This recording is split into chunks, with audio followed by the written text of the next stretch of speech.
সর্বশেষ যে লোকটা জান্নাতে যাবে তাকে আল্লাহ তাআলা জাহান্নামের আগুনে পোড়াতে পোড়াতে ছাই বানিয়ে ফেলবে। জিব্রাইল, যাও একটু দেখো, একটা মাত্র সেজদা দিয়েছে আমাকে, এরকম কাউরে পাওয়া যায় কিনা। খুঁজে খুঁজে একজনকে পাবে, সামান্য ইমানের ছিটে ফোঁটা তার অন্তরে ছিল।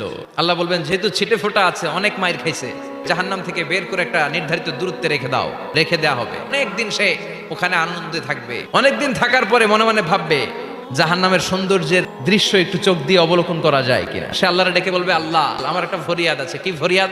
সে বলবে, আল্লাহ তোমার জান্নাতটা তুমি কত সুন্দর করে বানিয়েছো, আমি একটা নজর শুধু দেখতে চাই। আল্লাহ বললেন, জিব্রাইল বেচারারে ধরে জান্নাতের গেটের সামনে বসায় দে।